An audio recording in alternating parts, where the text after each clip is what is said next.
What up, it's me, Sabrina Carpenter. Not too long ago, right here on the channel, we took a look at an interview done between AdirTV, a content creator, and Ulraf, a Minecraft dev.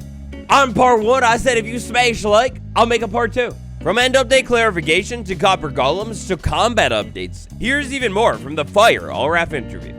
Bam! A little bit of clarification. I want to kick it off here because none other than the legend himself, Ulraf. Shortly after I dropped my video and this stuff started getting talked about all over the place, Ulraf slid over to the official Minecraft subreddit. I'll link this post down below. He popped into the subreddit and wanted to clear up a little bit of misunderstandings and mistranslations. Ulraf had a fun time on the stream talking about our favorite things in Minecraft and answering questions about the game. Ulraf wanted to make it clear that he didn't talk about planned specific updates, roadmaps, or upcoming features that haven't already been talked about. Instead, the convo we talked about the other day and the one we're talking about today is more about things Ulraf is personally excited about and his takes and opinions. For example, a couple of big ones to clarify: the minecart update. Instead of just explicitly coming soon, instead it was something more along the lines of Ulraf saying he'd love to take a look at a minecart update in the future. On to the note of the beautiful end here, with these crazy flashes that I still can't get enough of.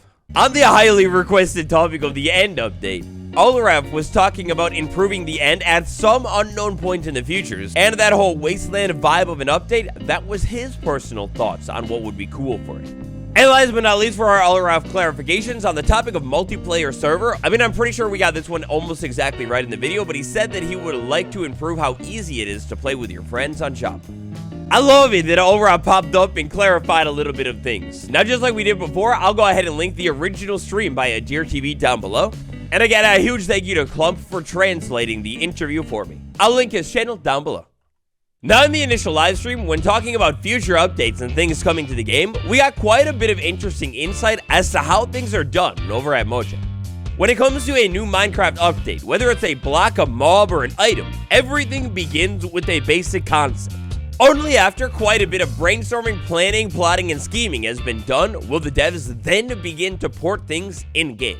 So just for an example here, let's say the devs had the idea of a block that will attract lightning. You know, something like the lightning rod that will keep your build safe. Maybe they'll begin with a bunch of different concept art and ideas as to what that theoretical block could be. Maybe a chisel bookshelf. Maybe it would be better to have a shelf. Or maybe it would be best to have it be a literal lightning rod. After they complete a little bit of concepts, they'll throw it in game, and then they'll begin putting all of the mechanics tied to the block into the code as well. And on that note of development, actually, last week, while I was live, I had the honor of Ulraf swinging by the live stream in chat and talking. He bounced back and forth with me in the chat a little bit and said something interesting about drops. At that point in the stream, I was talking all about drops and how the devs are killing it with them. And Ulraf chatted back something along the lines of, the drops team is absolutely killing it. So I don't know, I guess I just thought that was interesting that there's a whole chunk of Mojang that is considered the drops team. That's kind of cool to learn about.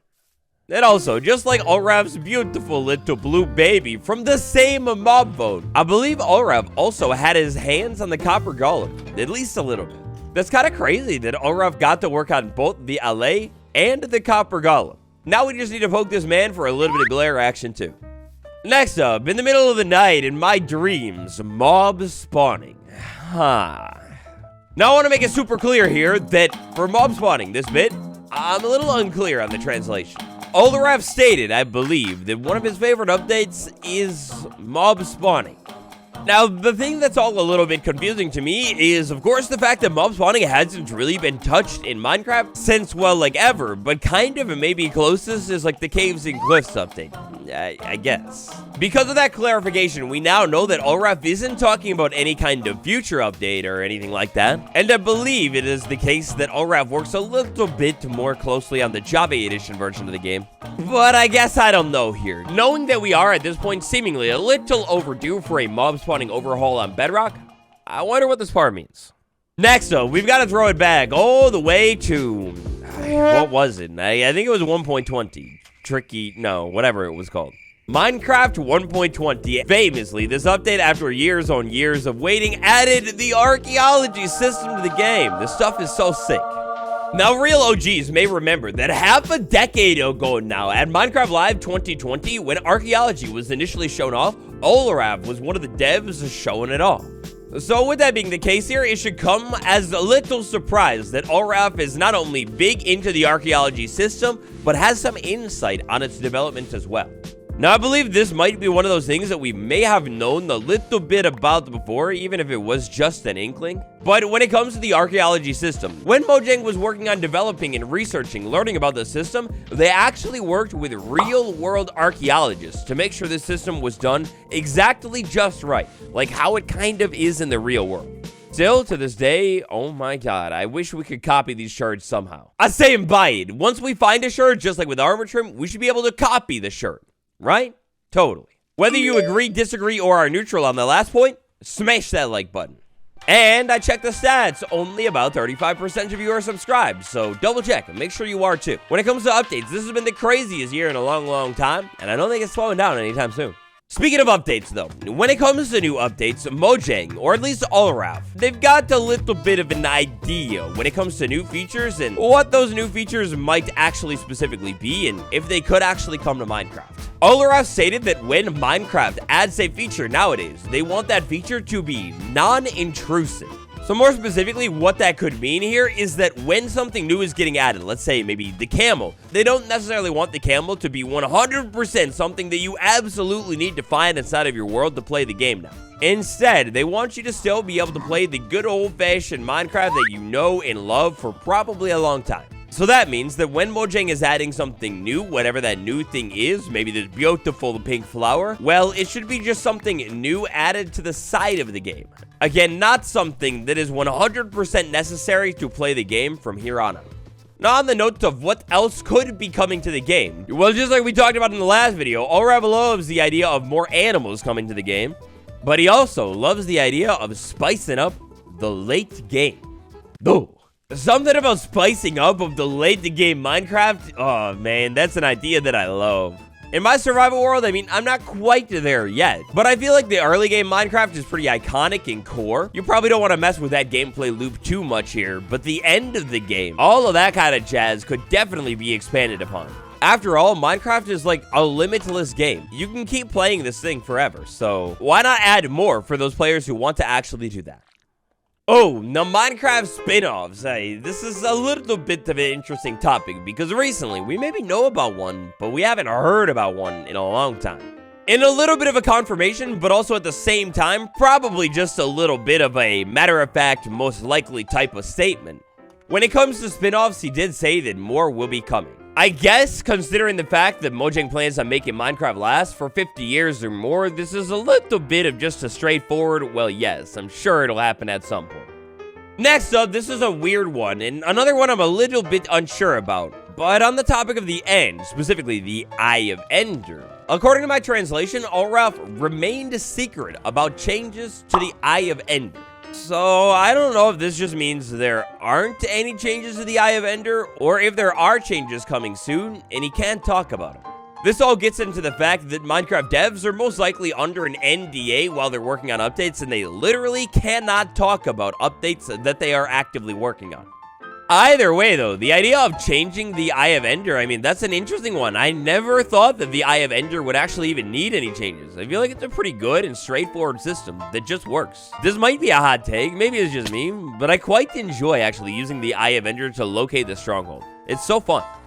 Another big one that I believe to be the case here, the Ender Pearl. Over the course of this year, this thing has seen so much nice polish and bug fixing.